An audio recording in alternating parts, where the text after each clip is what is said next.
everyone, welcome back to AU News, where we uncover the stories that shape the lives of the royal family. Today, we're diving into a shocking incident from the past that you might not have heard about. Imagine a royal flight gone wrong, a near disaster that almost ended in tragedy. We're talking about the time when King Charles, back when he was the Prince of Wales, accidentally burst 3 tires on a royal jet after overshooting a runway, resulting in a £1 million crash.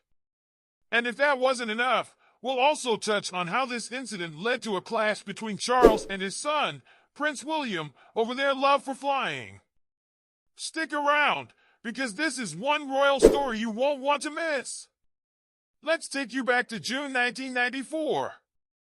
King Charles, then Prince of Wales, had been flying for over 20 years without a hitch. But during a 5-day tour of Scotland, Charles decided to take control of a British Aerospace 146 aircraft as it approached the island of Islay in the Inner Hebrides. The plane, part of the Queen's flight, was carrying 11 passengers, including Charles himself. With 33 miles per hour tailwinds and too much speed, the plane came in too fast, and as it hit the runway, disaster struck. 3 tires burst, the plane's nose cone, landing gear, and weather radar were all damaged, and Charles had to make a dramatic turn to avoid rough terrain and a 14-foot drop. Thankfully, no one was hurt, but the £10 million Whisper jet was left severely damaged. Despite Charles downplaying the incident, saying it wasn't quite a crash, it was enough to convince him to hang up his flying gloves for good. This marked the end of his time as a pilot, a career that began when he was just 19 at Cambridge and saw him flying everything from jets to helicopters during his time in the Royal Navy. But here's where things get even more interesting. Royal biographer Robert Jobson, in his new book Catherine, the Princess of Wales, reveals that this incident may have had lingering effects on the royal family's view of flying. Fast forward to recent years, and we find King Charles, along with his late mother, Queen Elizabeth II, clashing with Prince William over his helicopter trips with his family. Both the Queen and Charles were reportedly concerned about William's frequent use of helicopters, especially after several close calls involving royal aircraft over the years. The Queen was haunted by a 1967 crash that killed the captain of the Queen's flight, and in 2019, Camilla, now Queen Consort, narrowly avoided disaster in a helicopter. Despite their concerns, William defied their wishes, leading to tensions within the family.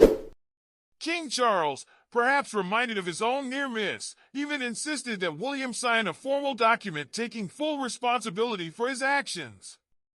Let's not forget the official inquiry into Charles's own 1994 crash. Although Charles was at the controls, responsibility for the accident was placed on the official pilot, squadron leader Graham Laurie. The inquiry ruled that Laurie should have either taken over or instructed Charles to make another attempt at landing. Despite the reprimand, Laurie continued his career, even piloting the plane that brought Princess Diana's body back to the UK after her tragic death in Paris.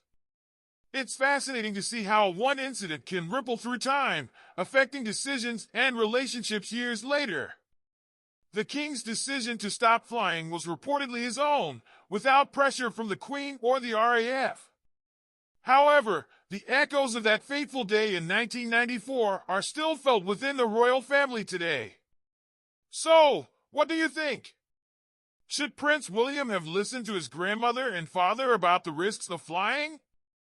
And do you think King Charles made the right call hanging up his pilot's hat after that close call? Let us know your thoughts in the comments below. If you enjoyed this video, don't forget to give it a thumbs up, subscribe to AU News, and hit that notification bell so you never miss out on our latest royal stories. Thanks for watching, and we'll see you next time.